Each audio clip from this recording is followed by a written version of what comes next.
पिला माने एडुसैट रो आउ एक कौतूहलप्रद अध्याय को मु तुम्भ मानंकु स्वागत करुछि। तमे माने श्वसन प्रक्रिया विषय रे एबे बेस किछि जानिलोनी। श्वसन कोन पई प्राणी जगत रे आवश्यक, श्वसन रो महत्व कोन, श्वसन रो प्रकार भेद, उद्भिद और प्राणी जगत रो श्वसन विषय रे तमे माने डिटेल्स रे बुझी सारिलोनी। एबे आस बुझिबा जैविक जारण परे आमे श्वसन प्रक्रिया रे आउ कोन कोन देखु जहा कि श्वासक्रिया को संपन्न करि थाए। पिला माने एई स्लाइड टी ध्यान दे देखिबो। श्वासक्रिया बा रेस्पिरेशन एहा तीनी पर्याय विशिष्ट तथा संवातन, गैस विनिमय बा गैस परिवहन, एही तीनिटी प्रक्रिया बा एही तीनोटी प्रोसेस रेस्पिरेशन बा श्वासक्रिया रे सहायक हुए। संवातन बा वेंटिलेशन, संवातन एक दुई पर्याय विशिष्ट घटना। फुसफुस मध्य को वायुर प्रवेश प्रश्वास बा इंस्पिरेशन और फुसफुस रु वायुर प्रस्थान को निश्वास बा एक्सपिरेशन कहा जाए। जणे सुस्थ व्यक्तिर एही प्रश्वास और निश्वास हार मिनिट को प्राय 15 रु 20 थर। फुसफुस बक्ष गह्वर मध्य थाए पिला माने एटा तो जानी थिलो। बक्ष गह्वर एक पंपा पवन निरोधी कोठरी। एहार आगपट स्टर्नम द्वारा, पछपट मेरुदंड द्वारा, दुई पट पंजिरा हाड़ और अंतपंजिरा मांसपेशी बा इंटरकॉस्टल मसल्स द्वारा एवं तलपट मध्य छदा बा डायफ्राम द्वारा आबद्ध होई रहिछि। मध्य छदा एक गंबुज आकार पेशी बहुल पट्ट। एहा आमर बक्ष गह्वर एवं एब्डोमिनल कैविटी को पृथक करी रखुछि। तो पिला माने कोन जानिलो? इंस्पिरेशन बा एक्सपिरेशन, इनफ्लो ऑफ एयर बा आउटफ्लो ऑफ एयर, जहा को कि आमे निश्वास बा प्रश्वास कहू। एही दुईटी प्रक्रिया रेस्पिरेशन बा श्वसन क्रिया रे सहायक हुए। आस देखिबा पिला माने इंस्पिरेशन बा एक्सपिरेशन कहिले आमे कोन बुझू? तमे पिला माने जानिलो निश्वास बा प्रश्वास कहिले आमे कोन बुझू? इन शॉर्ट एबे आस डिटेल्स रे आलोचना करिबा इंस्पिरेशन बा प्रश्वास किपरि हुए। देखो पिला माने श्वासक्रिया समय रे अंतपंजरा मांसपेशी, मध्य छदा और उदरीय मांसपेशी सक्रिय अंश ग्रहण करिथांती। भल करी मन रख पिला माने एठी कोन आमे देखिलु? इंटरकॉस्टल मसल्स, डायफ्राम और उदरीय मांसपेशी सक्रिय अंश ग्रहण करती। इंटरकॉस्टल मसल, एब्डोमिनल मसल्स और डायफ्राम एई तीनोटी स्ट्रक्चर्स तमर इंस्पिरेशन समय रे तुम्ह मानंकु सहायक होई थांती। तेबे आमे जेतबळे इंस्पिरेशन कथा कहिबा, इंस्पिरेशन कथा कहिले आमे तीनोटी ऑर्गन्स मानंक कथा डिस्कस करिबा। एक हेउची मध्य छदा बा तमर डायफ्राम, द्वितीय हेउची तुमर एब्डोमिनल मसल एंड तृतीय हेउची तमर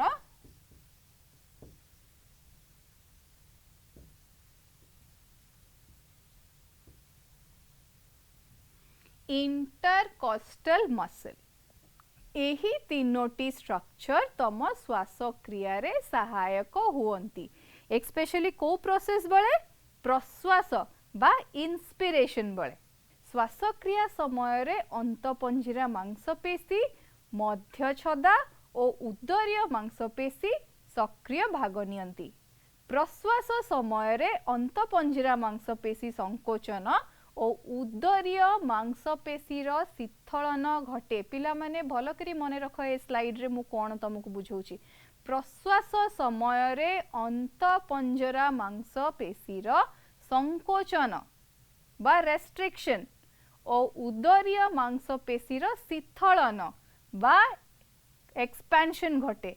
कॉन्ट्रैक्शन आउ एक्सपेंशन ए दुईटी प्रोसेस तुमर इंस्पिरेशन बेले घटी थाए जहाँकि इंस्पिरेशन प्रोसेस रे तुमको साहाय्य करे। ऑलरेडी जानिच diaphragm abdominal muscle and intercostal muscle किभरी काम करे। सही समय रे तुम अंत पंजरा मांसपेशी रो कंस्ट्रिक्शन एवं उदरीय मांसपेशी रो शिथिलन बा एक्सपेंशन घटी थाए। देख पिला माने ए स्लाइड टी भल भाबरे मन ध्यान दे देख कौन देखुच प्रश्वास बेले मध्य छदाटे की परी रहिची वायु प्रवेश कला मेरुदंड तुम स्ट्रक्चरटा देख तापरे मध्य छदाटा सड़ख हे रहिची पंजीरा हाड़ मध्य किपरि काम करूची सेही परी प्रश्वास और निश्वास बेले बक्षगृह रे अवस्थिति देख वायु प्रस्थान कला तापरे मेरुदंडर अवस्थाटी देख निश्वास बेले कौन होउची मध्य छदा किपरि रहुची। डायफ्राम इंटरकॉस्टल मसल्स आउ एब्डोमिनल मसल रो एक्सपेंशन आउ कॉन्ट्रैक्शन को ही आमे इंस्पिरेशन बोली कहू। एही प्रक्रिया द्वारा तमर निश्वास प्रश्वास हुए एंड एहा द्वारा तमर रेस्पिरेटरी एक्टिविटी बा श्वसन क्रिया मध्य कंप्लीट हुए। पिला माने संवातनटी देख संवातन को तुमको बहुत बढ़िया भाव में ये डायग्राम रे बुझा होईची।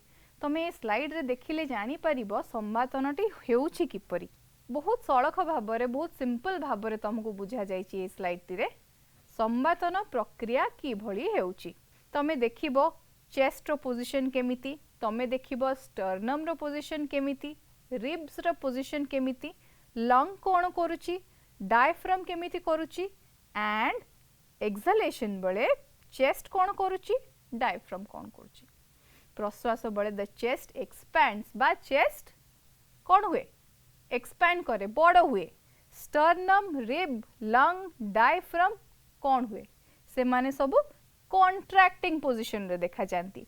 तेबे तमरो इनहेलेशन बा संवातन प्रोसेस आमे देखू एक्सहेलेशन बा चेस्ट कॉन्ट्रैक्शन देखू एंड डायफ्राम रो रिलैक्सेशन मध्य छदार रिलैक्सेशन टा देखू। कॉन्ट्रैक्शन एंड रिलैक्सेशन पिला माने मु कहितली एही दुईटी क्रिया द्वारा तमरो संवातन संपन्न हुए।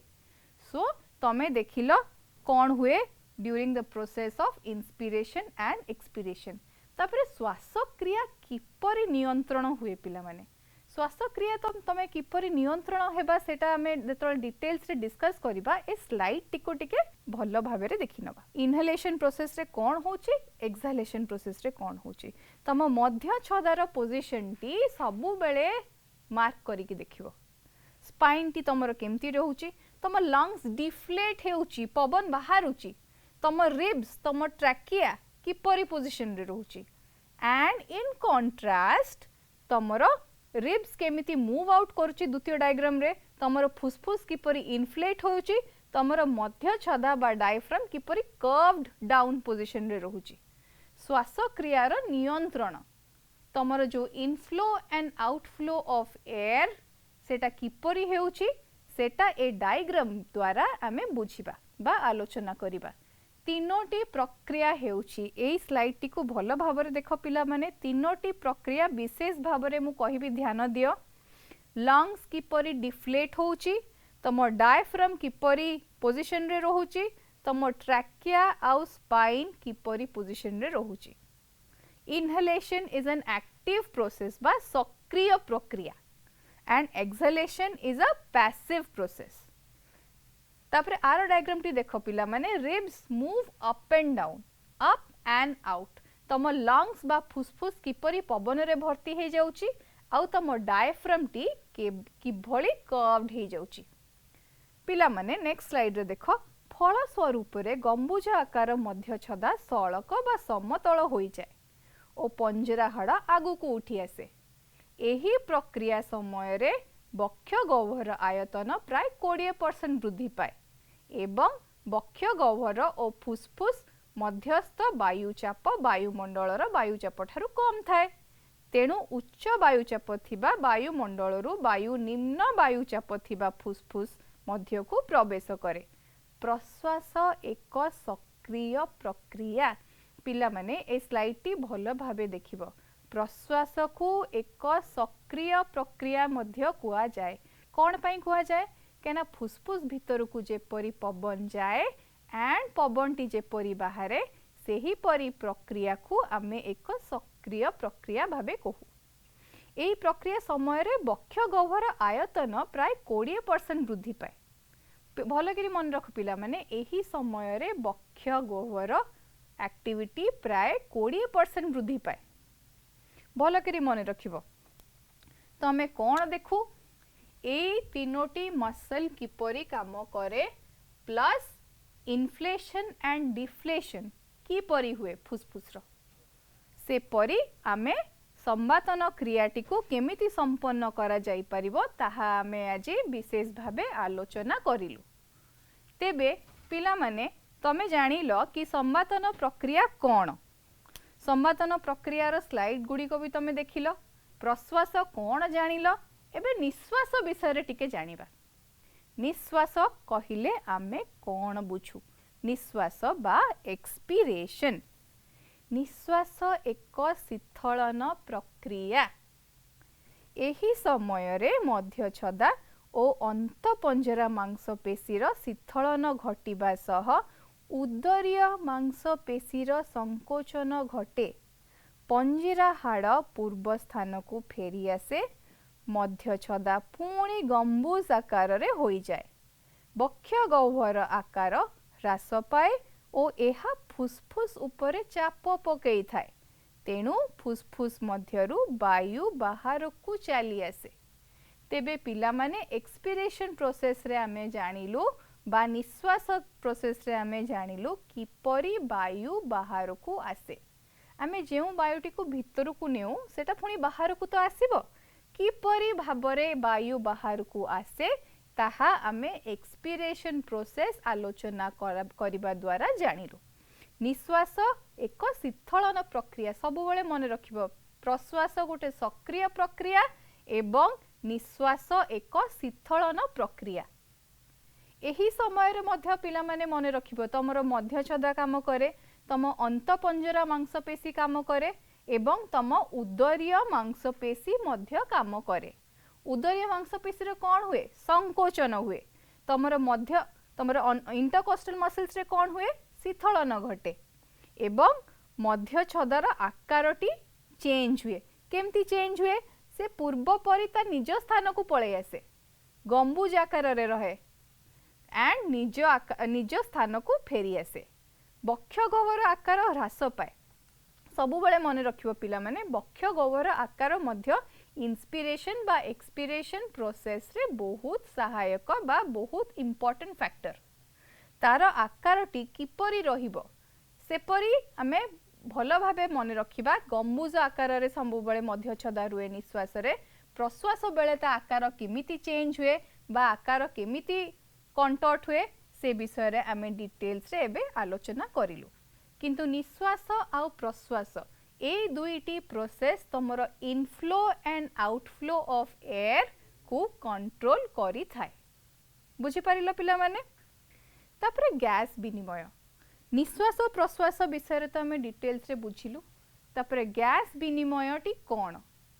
किंतु निश्वास प्रश्वास हेउची रेस्पिरेटरी बा श्वसनर प्रथम क्रिया। मनीष श्वसनर आमे आगुरु तो जानिथिलु प्राणी जगत रे विभिन्न प्रकार श्वासक्रिया बा श्वसन एक्टिविटीज केमिति डिफरेंट ग्रुप्स ऑफ एनिमल्स रे हेउची। एबे आमे जानिलु मनीष रे केमिति इंस्पिरेशन बा एक्सपीरेशन हेउची। बारंबार कहि रखिबी पिला माने तीनोटी जिनिस तुमको मने रखिबा निहाती आवश्यक। डायफ्राम रो पोजीशन कोन, एब्डोमिनल मसल रो पोजीशन कोन, इंटरकोस्टल मसल रो पोजीशन कोन।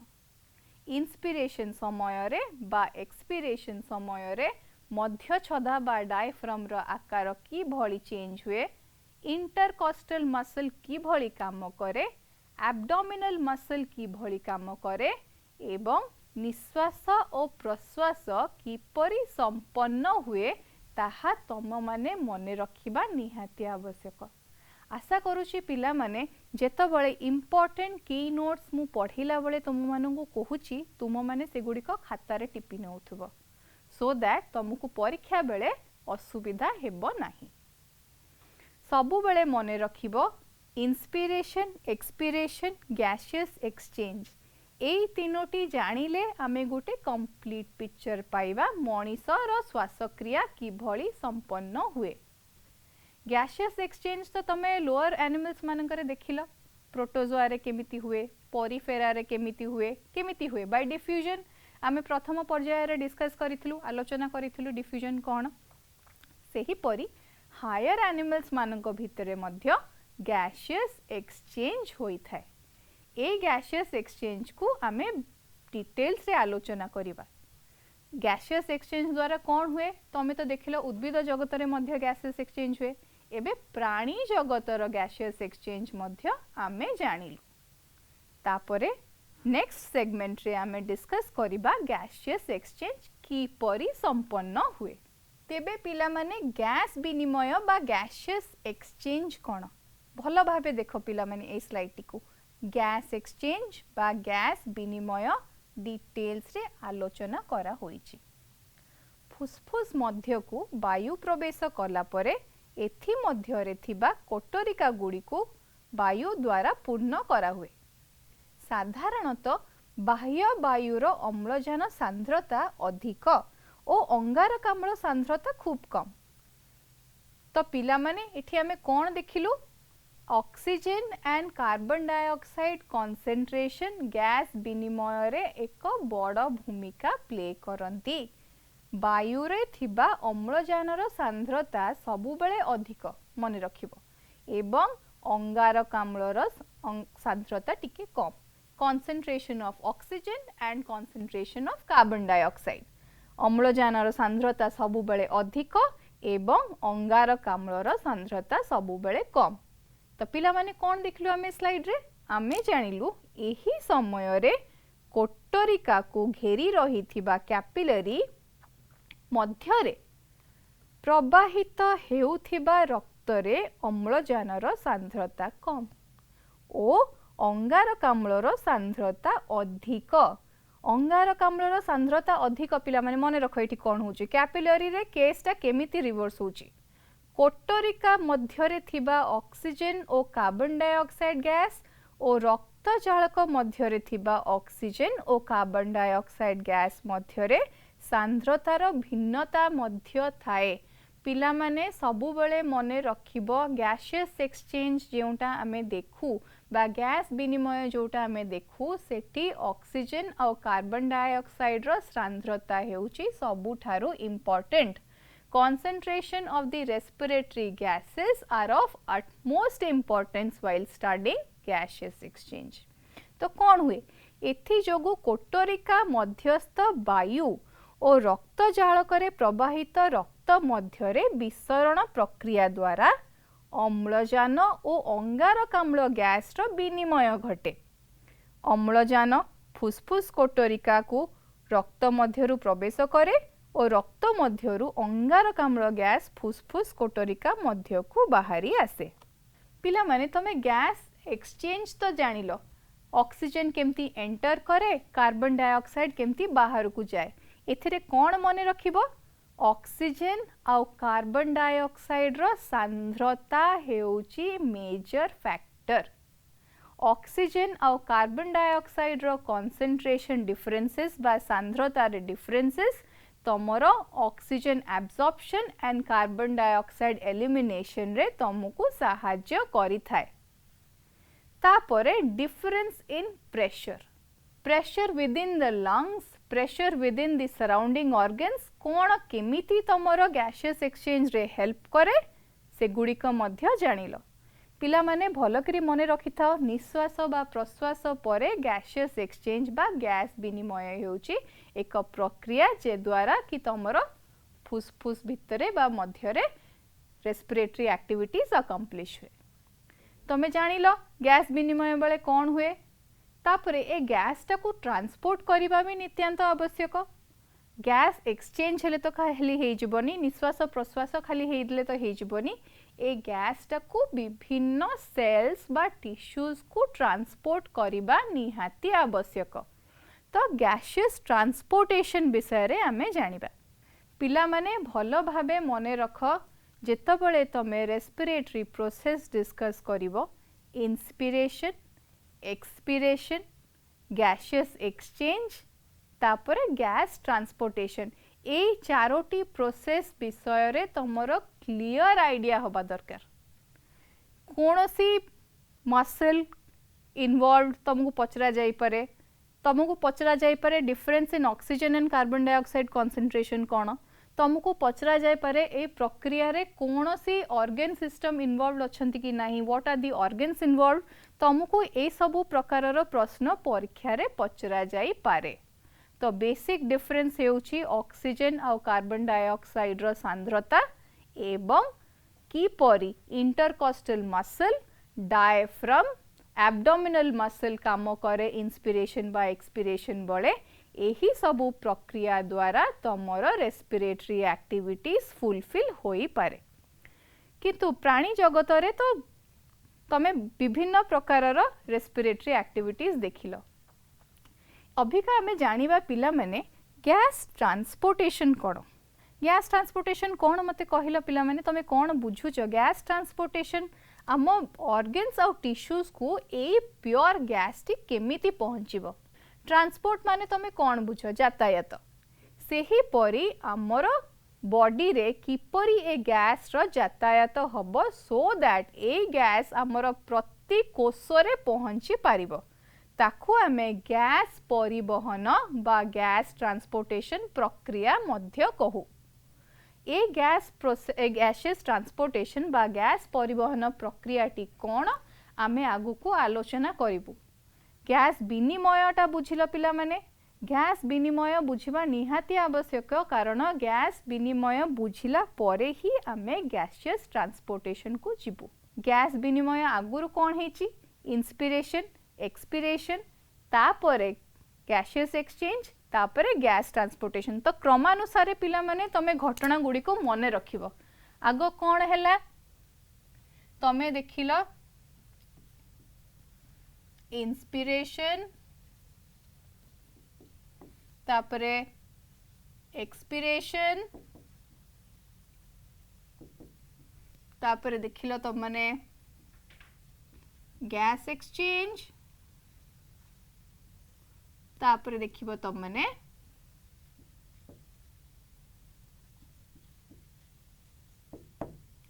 गैसियस ट्रांसपोर्टेशन गैसियस ट्रांसपोर्टेशन पिला माने एक बहुत इंपोर्टेंट प्रक्रिया सिंपल वर्ड्स रे कहिले तो से गैस टी किपरी तमर अंग प्रत्यंग को पहुंची पारिबो गैस रे कोन अछि ऑक्सीजन अछि एंड आमे वायु उपजीवी ना वायु अपजीवी किपरी श्वसन प्रक्रिया करू तमु मानकु मु प्रथम अध्याय रे कहितली आम मानकु ऑक्सीजन निहाती दरकार केते गुड़िक प्राणी मानकु ऑक्सीजन दरकार हुए नाही से माने एनारोबिक रेस्पिरेशन करंती किंतु ह्यूमन बीइंग्स बा मनीष को ऑक्सीजन निहाती दरकार तार श्वासक्रिया संपन्न करिबा पाई तेणु एही ऑक्सीजनेटेड ब्लड किपरी आमर कोष को पहुँची पारिबो सेही प्रक्रिया गैसियस एक्सचेंज रे आमे आलोचना करिबा गैसियस एक्सचेंज प्रक्रिया पिला माने डिफ्यूजन संगे समान नुहे तमे माने किछि गुडी सिमिलारिटी देखि पारो किंतु डिफ्यूजन प्रक्रिया संपूर्ण अलगा डिफ्यूजन प्रक्रिया कोठी देखुथा पिला माने डिफ्यूजन प्रक्रिया तमे देखिथिलो हाइड्रा रे एकोकोशीय प्राणी मानकरे किपरि से माने डिफ्यूजन प्रक्रिया द्वारा से मानकर रेस्पिरेटरी प्रोसेस चालू रखिथिले से माने काहे कि डिफ्यूजन प्रक्रिया रो यूज करिथिले पिला माने डिफ्यूजन प्रक्रिया को से माने यूज करिथिले कारण से मानकर कोनोसी रेस्पिरेटरी ऑर्गन सिस्टम नथिला सेथि पई से माने डिफ्यूजन प्रक्रिया रो यूज करिथिले किंतु तुम मानकर रेस्पिरेटरी सिस्टम बा मनीषर रेस्पिरेटरी सिस्टम क्वाइट इलाबोरेट और कॉम्प्लेक्स तम मानकर बहुत ऑर्गन्स आम मानकर तम मानकर बहुत ऑर्गन्स और ऑर्गन सिस्टम्स तैयारी होई रहिछि मनीष बॉडी गोटे मशीन संगे समान एवं रेस्पिरेटरी सिस्टम बा श्वासक्रिया एही मशीन टी को चलाइबा पाई निहाती आवश्यक प्रथम रु मु तुमको कही आछि पिला माने रेस्पिरेशन हेउची एक प्रोसेस जहा द्वारा शक्ति जात हुए। शक्ति बा एनर्जी कंटेंट निहाती आवश्यक। शक्ति तुमको कौन पई दरकार सेटा भी मु बुझाई सारी। ग्लाइकोलाइसिस रे कौन हुए, अल्कोहलिक फर्मेंटेशन रे कौन हुए, लैक्टिक एसिड फर्मेंटेशन रे कौन हुए, एटीपी केमिति जात हुए। पिला माने सब बेले मने रख एटीपी केमिति जात हुए से प्रक्रियाटी भल भाबे मने रखिबो। एटीपी जात हेला परे हमर एनर्जी संगे सेटा बाइंड करे। सेथि पई मु कोन कहितली एटीपी को energy currency of the cell कुहा जाए। आउ माइटोकॉन्ड्रिया को powerhouse of the cell मध्य कुहा जाए। ए दुईटी प्रश्न बहुत प्रकार परीक्षा रे पचरा जाए, तेणु मने रखिथिबो एटीपी को energy currency of the cell and mitochondria को powerhouse of the cell मध्य कुहा जाए। विभिन्न प्रकार एंजाइम आ कोएंजाइम मानकर मध्य तमे फंक्शन सब देखिलो कि परी सिट्रिक एसिड साइकिल रे से माने सहायक हेले। एबे सब्सिक्वेंटली आमे गैस एक्सचेंज डिस्कस कले तमे जानी पारिबो आम श्वासक्रिया किपरि संपन्न होई थाए। पिला माने एबे मु तुम माननकु गैसियस एक्सचेंज परे किपरि गैस टी ट्रांसपोर्ट होए ताहा विषय रे आलोचना करिबी। गैसियस ट्रांसपोर्टेशन मु तुमको पिला माने काहे की कहूछे बारंबार बुझिबा आवश्यक, कारण तमे गैसियस ट्रांसपोर्टेशन विषय रे बुझिला बेले हेमोग्लोबिन रो स्ट्रक्चर विषय रे मध्य जानिबा को पाइबो। हेमोग्लोबिन कहिले आमे कोन बुझू, तम रक्तटी लाल काहेकी? तम रक्तटी लाल कारण एथिरे गुटे पिगमेंट अछि, ता ना हेउची हेमोग्लोबिन। हेमोग्लोबिन को मेडिकली केमिति लिखा जाए बा हेमोग्लोबिन पिगमेंट को आमे केमिति रिप्रेजेंट करू? आमे ताकू लेखु HB। हेमोग्लोबिन पिगमेंट विषय रे पिला माने समस्ते जानिथिबो। हेमोग्लोबिन शॉर्टेज हेले कौन हुए कहलो पिला माने? आमे हेमोग्लोबिन शॉर्टेज जेतबळे हुए आम बॉडी भितरे आमे देखू गोटे डिजीज जहार ना हेउची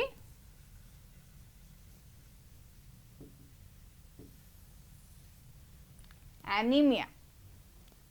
जेतबळे हेमोग्लोबिन पिगमेंट डाउन होई जाए आमे एनीमिया रोगोटी देखू। एनीमिया रोग हेले पिला माने कौन हुए?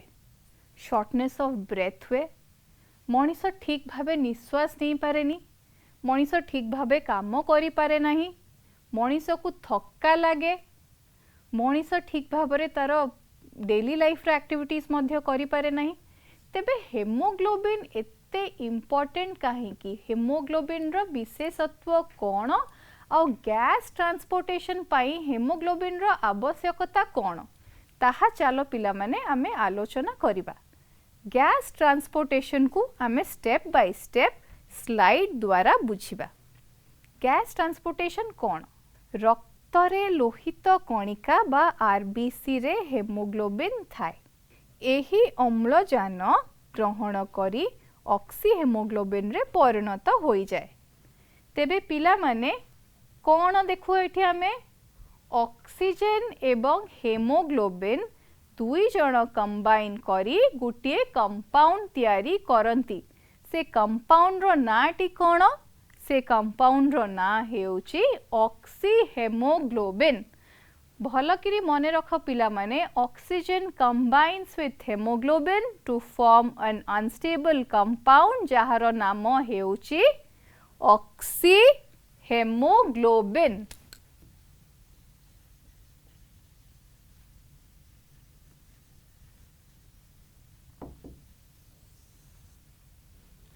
पिला माने ध्यान दे स्लाइड गुडी को देखिबो, कारण एगुडा शॉर्ट क्वेश्चंस जो गुडा की तम परीक्षा रे निश्चित पड़ी पारे। ऑक्सी हेमोग्लोबिन गुटे एपरी कंपाउंड जहा की ऑक्सीजन आ हेमोग्लोबिन रो विनिमय रे तैयारी होई थाए। ऑक्सी हेमोग्लोबिन रक्त माध्यम रो शरीर रो प्रत्येक कोष निकट रे पहुंचे। तो आमे देखिलु रक्त हेउची माध्यम जहा द्वारा ऑक्सी हेमोग्लोबिन तमरो प्रत्येक कोष रे पहुंची पारी थाए।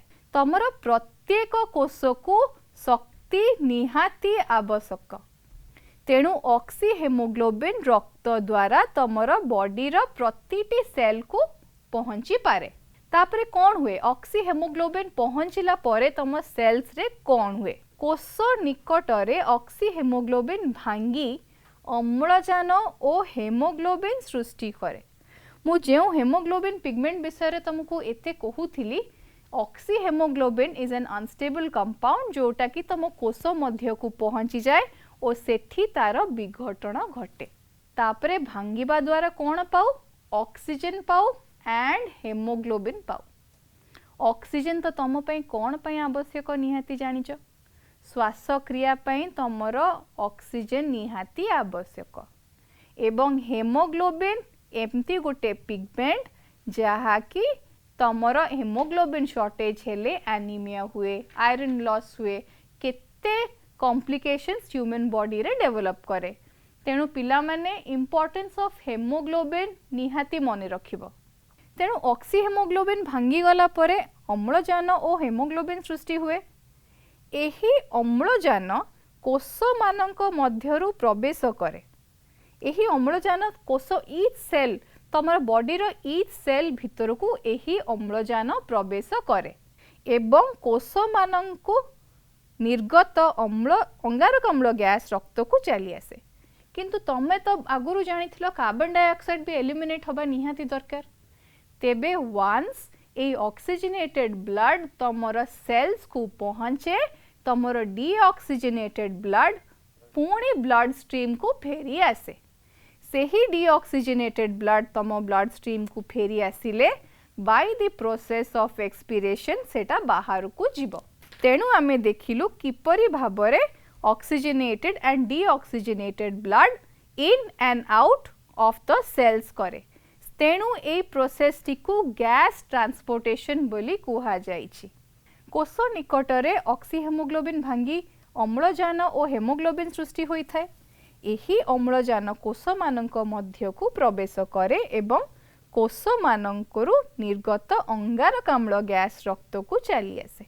कोष स्तर रे घटुथिबा एही गैसीय विनिमय मध्य विसरण प्रक्रिया द्वारा होई थाए। एबे पिला माने देखो विसरण प्रक्रिया इंपोर्टेंस कोन तम कोष मध्य रे भी जे गैसियस ट्रांसपोर्टेशन हेउची ताहा डिफ्यूजन द्वारा संपन्न होई थाए।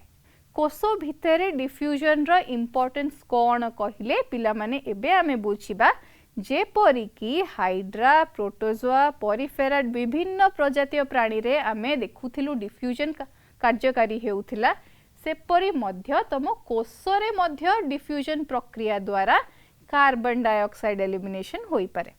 तेणु पिला माने गैस एलिमिनेशन की परि हुए सेटा तमे जानि परिलो। तापरे गैस एलिमिनेशन हेला परे ऑक्सी हेमोग्लोबिन मध्य किपरि भांगिला ऑक्सीजन किपरि क्रिएट हेला हेमोग्लोबिन किपरि क्रिएट हेला हेमोग्लोबिन रो इंपोर्टेंस कोन हेमोग्लोबिन काहे कि मनीष पई नित्यांत आवश्यक से विषय रे मध्य आमे माने आलोचना कलु। Blood is red in colour तम रक्तटी लाल because of an iron containing pigment which is haemoglobin. सबु बेले पिला माने मने रखिथिबो haemoglobin is an iron containing pigment बा हेमोग्लोबिन आयरन रे रिच। ए आयरन टी मध्य तम बॉडी रो गोटे बहुत इंपोर्टेंट न्यूट्रिएंट। आयरन डेफिशिएंसी हे गले हमकु विभिन्न प्रकार रोग माडी बसे।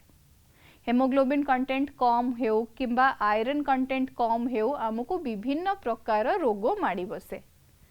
तेणु पिला माने श्वसन प्रक्रिया ठू आमे गुटिए कथा आउ जानू आमे न्यूट्रिशन मध्य आम बॉडी रे ठीक रखिबा दरकार। न्यूट्रिशन बा न्यूट्रिएंट कंटेंट्स आम बॉडी को मध्य ठीक रकम रे जिबा दरकार। काहे कि कहिलो न्यूट्रिशन जेपरि ठीक भाबे रे हबो ता पई हमकु खाद्य ठीक भाबे रे खाइबा दरकार। आमे खाद्य पनीपरिबा क्षीर एही परी आयरन रिच कंटेनिंग खाद्य खाइले आमर आयरन लेवल बॉडी रे ठीक रहिबो। स्पिनाच बा साग पनीपरिबा एगुडा रिच सोर्स ऑफ आयरन। तेबे पिला माने ए भली खाद्य को केभे तमे माने नेग्लेक्ट करिवो नै खाद्यटी को केबे नेग्लेक्ट करिवो नै। तेबे अम्लजान आउ अंगारकाम्ल कि भली ट्रांसपोर्टेशन हुए कि भली एलिमिनेशन हुए तम बॉडी भितरे ताहा आमे डिटेल्स रे गैस ट्रांसपोर्टेशन प्रक्रिया विषय रे जानी पारिलु। तो पिला माने आमे देखिलु आग इंस्पिरेशन, एक्सपिरेशन, गैस एक्सचेंज एवं गैस ट्रांसपोर्ट ए चारोटी प्रोसेस देकी आम श्वासक्रिया संपन्न हुए। श्वासक्रिया संपन्न हेबा पई केते गुड़िक ऑर्गन्स दरकार, ता भितरु फुसफुस हेउची प्रमुख, किंतु केते गुड़िक मांसपेशी मध्य निहाती दरकार एंड से माने सक्रिय भावरे काम करंती तम श्वसन प्रक्रिया समय रे।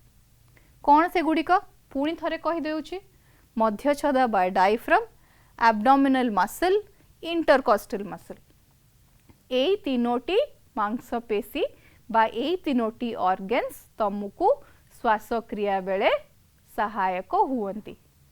बाकी जानिलो गैस ट्रांसपोर्टेशन कौन हुए।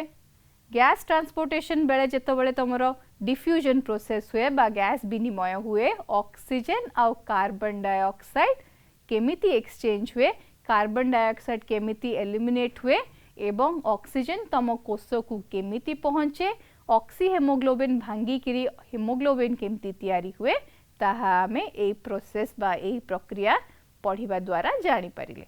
पिला माने तबे माने जानिलो गैसेस एक्सचेंज कोषरे किपरि हुए, गैस विनिमय किपरि हुए, गैसेस एक्सचेंज किपरि हुए, निश्वास किपरि हुए एवं प्रश्वास किपरि हुए। तो मनीषर श्वासक्रिया विषय रे आमे यथेष्ट ज्ञान कलु। आमे जानिबा इंस्पिरेशन एक्सपिरेशन बेले बहुत गुड़े मसल काम करे, जेपरि कि डायफ्राम, एब्डोमिनल मसल एवं इंटरकॉस्टल मसल।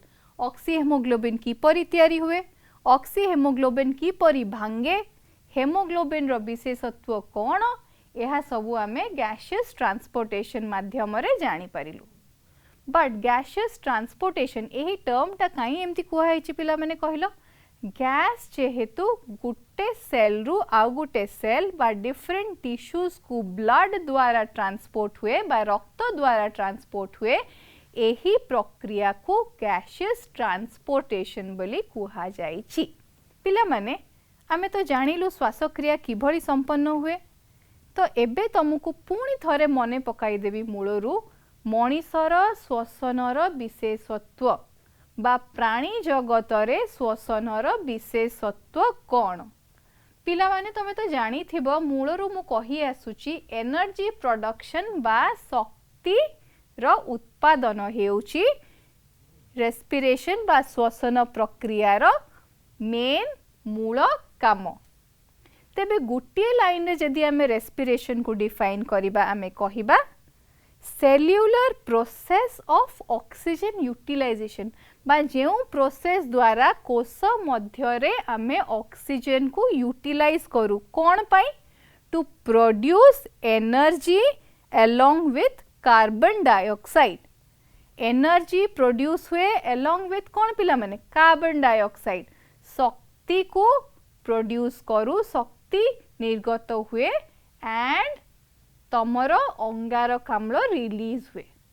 अम्लजान को यूज करू एंड अंगारकाम्ल को रिलीज करू, किंतु उद्भिद जगत रे ठीक यार ओलटा। तापरे रेस्पिरेशन रो टाइप्स कौन बा रेस्पिरेशन रो प्रकार कौन। रेस्पिरेशन रो प्रकार पिला माने तुमको क्लियरली बुझेइथिली, एरोबिक रेस्पिरेशन, एनारोबिक रेस्पिरेशन, वायु अपजीवी श्वसन एवं वायु उपजीवी श्वसन। प्लस तुम माने जानिलो अल्कोहलिक फर्मेंटेशन केमिति हुए, अल्कोहल प्रोडक्शन किपरि हुए एंड एगुडार विशेषत्व कौन। अल्कोहलिक फर्मेंटेशन आमे केउ ठारे देखु, ईस्ट। ईस्ट रे आमे अल्कोहलिक फर्मेंटेशन टी देखु। लैक्टिक एसिड फर्मेंटेशन विषय रे मध्य तुम माने पढ़िलो। लैक्टिक एसिड जेतबेले बहु मात्रा रे तम मांसपेशी रे जमी जाए, तेबे तमे बाकुला बा क्रैम्प्स रु सफर करो।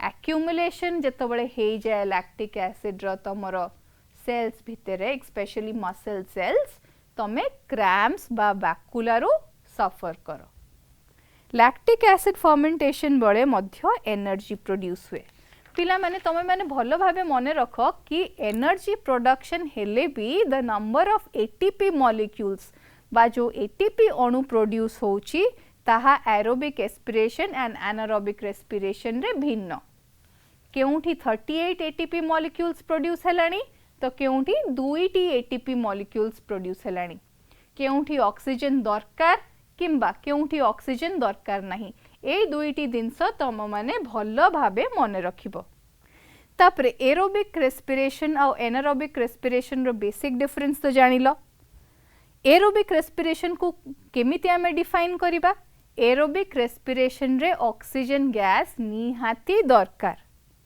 तापरे एरोबिक रेस्पिरेशन माइटोकॉन्ड्रिया भितरे तयारी तापरे एनर्जी जोटा कि एरोबिक रेस्पिरेशन बेले रिलीज हुए दैट इज कौन मच मोर बा अधिक केते रिलीज हुए एनर्जी 38 एटीपी मॉलिक्यूल्स रिलीज हुए बट एनारोबिक रेस्पिरेशन हमें कौन देखू it occurs in the absence of oxygen gas रो दरकार नहीं एंड माइटोकॉन्ड्रिया रो यार कौन सी रोल न थाए प्रथमे आमे जानिलु कि एटीपी भी एठी कम रिलीज हुए केतोटी एटीपी रिलीज हुए एठी 2टी एटीपी रिलीज हुए इथेनॉल एंड लैक्टिक एसिड एठी प्रोड्यूस हुए एंड लोअर ऑर्गेनिजम्स जेपरि कि ईस्ट बैक्टीरिया एंड पैरासाइट्स रे आमे ए भली प्रोसेस मध्य देखिबा को पाई थाउ तापरे एरोबिक रेस्पिरेशन को पिला माने आमे दुई भागरे विभक्त कलु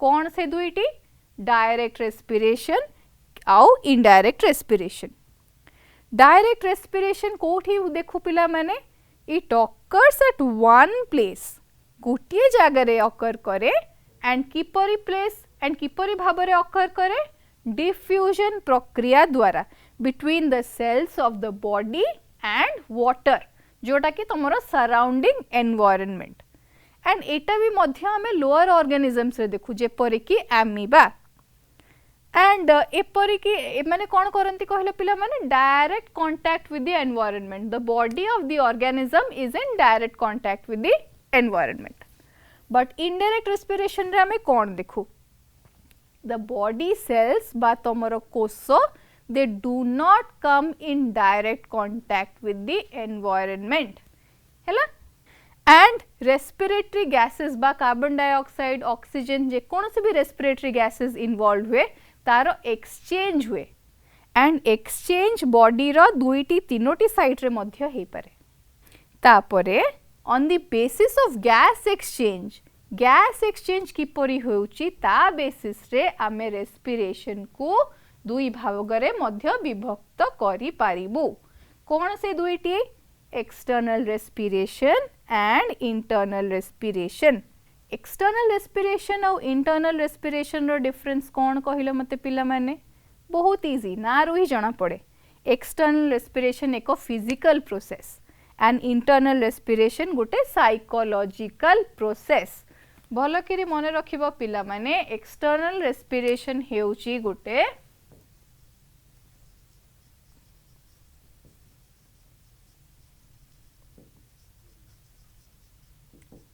physical process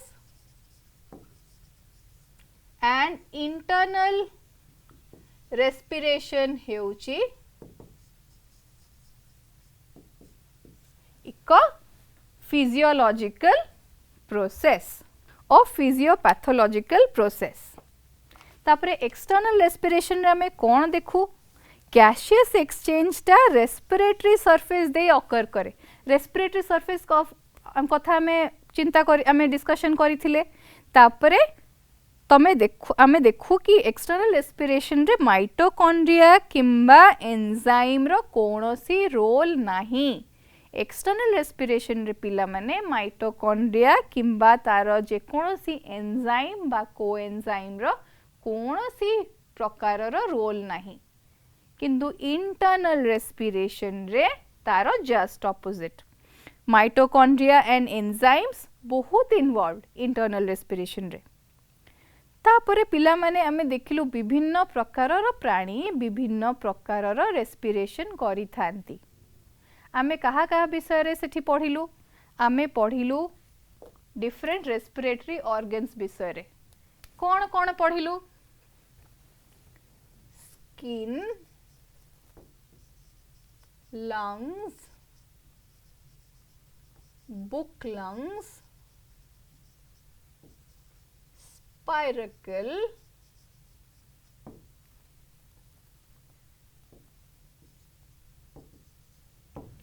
गिल्स। आमे विभिन्न प्रकार प्राणी देखिलु एंड विभिन्न प्रकार रेस्पिरेटरी ऑर्गन्स मध्य विषय मध्य पढ़िलु। का विषय पढ़िलु? स्किन विषय पढ़िलु, लंग्स विषय पढ़िलु, बुक लंग्स विषय पढ़िलु, स्पाइरकल्स विषय पढ़िलु एवं गिल्स मध्य विषय रे आमे मध्य पढ़िलु। एही सबु रेस्पिरेटरी ऑर्गेनल्स आमको रेस्पिरेशन रे सहाय्य करि थांती। तापरे पिला माने एक्सटर्नल और इंटरनल गिल्स विषय तुमको कहितली। जो गिल्टा एक्सटर्नली विजिबल से गिल्स को एक्सटर्नल गिल्स कहा जाए। तो डिफरेंट काइंड्स ऑफ फिश विषय भी तुमको कहितली, bony fish and cartilaginous fish. तांकर gills help in respiration. And plant world रे केमती रेस्पिरेशन हुए पिला माने? प्लांट किंगडम रे रेस्पिरेशन अकर्स वाया स्टोमाटा बा पत्र रे थिबा स्टोमाटा तांकर गैस आतजात रे सहाय्य करि थाए। एंड स्टोमाटा रो खोलिबा और बंद हवा प्रक्रिया कहा ऊपर डिपेंडेंट? आलोक बा तापमात्रा। एही दुहीटी कारण उपरे स्टोमाटा रो खोला बंद निर्भर करि थाए। भल करी मन रखिथिबो पिला माने दुई प्रकारर पत्र आमे उद्भिद मानक मध्य रे देखु, आइसोबाइलैटरल एंड डॉर्सीवेंट्रल लीफ। आइसोबाइलैटरल लीफ रे स्टोमाटा केमिति अरेंज हेकी रहिचंती आ डॉर्सीवेंट्रल लीफ रे स्टोमाटा केमिति अरेंज हेकी रहिचंती से विषय रे मु तुमको कहितली पूर्वतन स्लाइड्स रे। एंड एही स्टोमाटा द्वारा तमर श्वासक्रिया बा श्वसन क्रिया से माने संपन्न करि थांती। तापरे पिला माने आमे आसिलु मणिसर श्वासक्रिया विषय रे। मणिसर श्वासक्रिया पई विभिन्न प्रकारर ऑर्गन्स और ऑर्गन सिस्टम्स इन्वॉल्व। मणिसर रेस्पिरेटरी पैसेज रो कौन कौन आमे पिला माने आमे कौन कौन देखिलु कहिलो? मणिसर रेस्पिरेटरी पैसेज रे आमे देखिलु nose, nostrils, nasal passage, vestibule, respiratory channel, olfactory region, तापरे pharynx, larynx and subsequently आमे कौन देखिलु कि परी ए सबु श्वासक्रिया रे आमको सहायता करंती। पिला माने तमे भल करे मने रखिबो एठी छोट छोट कथा दुईटी। एल्वियोली कौन, ब्रोंकाई और ब्रोंक्यूल्स भितरे डिफरेंसेस कौन, ए दुईटी जिनस तमे क्लियरली मने रखिबो। शॉर्ट क्वेश्चंस बा ऑब्जेक्टिव काइंड ऑफ क्वेश्चंस रे ए दुईटी प्रश्न तुम मानक बहुत पचरा जाए। तेबे ए दुईटी जिनस तमे जदि टिपी नब मध्य तुमको बहुत सहाय्य करिवो। तापरे ग्लॉटिस आउ गलेट ए दुईटी जिनस कौन आमे जानिलु। ग्लॉटिस रो खोला बंद किपरि हुए आउ गलेट आमको केमिति सहायता करे से विषय रे मध्य आमे जानिलु। फुसफुस विषय रे आमे जानिलु पिला माने। फुसफुस बा लंग्स आम रेस्पिरेशन रे आमको किपरि सहाय्य करे। फुसफुस बा लंग एसेंशियली कोथरे तयारी? स्पंजी बा इलास्टिक टिश्यू रे फुसफुस तयारी। ए स्पंजी इलास्टिक टिश्यू रे तयारी होइथिबा फुसफुस आमर रेस्पिरेटरी एक्टिविटी रे सहायक हुए। पिला माने फुसफुस रो केयर नबा नित्यांती आवश्यक ओ काहेकि सेटा भी मु तुमको बुझाइथिली। फुसफुस को कारण रे एफेक्टेड हुए? निशा द्रव्य पान कले किंबा फुसफुस रो कौन असुविधा हेले फुसफुस काम करिबा बंद करे सेटा भी मु तुमको कहिथिली। तापरे आमे देखिलु आम स्वर किपरि उत्पन्न हुए। वोकल कॉर्ड, वोकल कॉर्ड रो केयर नबा भी निहाती आवश्यक। वोकल कॉर्ड रो स्ट्रक्चर कौन, से माने कोठी अवस्थित, वोकल कॉर्ड रो फंक्शन कौन तमे माने सब जानिलो। तेबे trachea, bronchi, bronchioles, vocal cord, structure of lung ए विषय रे तमे सबु जानिलो तापरे आमे आसिलु आमर इंस्पिरेशन एक्सपिरेशन गैसेस एक्सचेंज और गैस ट्रांसपोर्टेशन ए सब पिला माने तमे डिटेल्स रे प्रक्रिया स्टडी कल तमे जानिलो कि किपरि abdominal muscles diaphragm intercostal muscles साहाय्य करे ए सब प्रक्रिया रे तापरे कि परि भाबरे तमरो inflow of air and outflow of air हुए श्वासक्रिया किपरि संपन्न हुए तमरो ऑक्सी हेमोग्लोबिन किपरि तयारी हुए हेमोग्लोबिन कोन पई आवश्यक से गुड़िक मध्य तुम माने ए स्लाइड्स द्वारा बुझी पारिलो सबु बळे मने रखिथिबो पिला माने ऑक्सीजन रो आवश्यकता को रेस्पिरेशन रो होई थाए रेस्पिरेशन रे कोन तुमको निहाती दरकार रेस्पिरेशन बळे कोन कोन होई थाए से गुडा तुमको निहाती मने रखिबा आवश्यक तापरे पिला माने तमे जैविक जारण बा बायोलॉजिकल ऑक्सीडेशन विषय रे मध्य जानिलो बायोलॉजिकल ऑक्सीडेशन प्रोसेस टी काहे की दरकारी कारण एहा द्वारा शक्ति उत्पादन हुए बायोलॉजिकल ऑक्सीडेशन द्वारा शक्ति उत्पादन हुए एहा एक की टाइप रो process energy creating process energy जोटा क्रिएट हुए सेटा एटीपी मॉलिक्यूल बा अणु संगे रे कंबाइन करे एवं तमर डिफरेंट टाइप्स ऑफ एक्टिविटी संपन्न करिबारे सहायक होई थाए भलो करी मने रखि था पिला माने एटीपी को energy currency of the cell मध्य कुहा हुए माइटोकॉन्ड्रिया को powerhouse of the cell कुहा हुए एवं एटीपी को energy currency of the cell कुहा हुए गैस एक्सचेंज परे गैस एलिमिनेशन तम फुसफुस देई गैस केमती बाहरे सेटा भी आमे पढ़िलु तेबे मणिसर श्वसन बा मणिसर श्वासक्रिया किपरि संपन्न हुए बा श्वसन काहे प्राणी जगत रे अति दरकारी ताहा आमे एही अध्याय रे जानिलु आशा करूछि पिला माने तमे माने समस्त तथ्य भलरे बुझी पारिथिबो तमे माने परीक्षा रे एही तथ्य गुडिक मने रखिकी लिखिबो एंड परीक्षा रे भलो भाबे उत्तीर्ण हेबो आजिर कार्यक्रम एतिकी रखुछि धन्यवाद।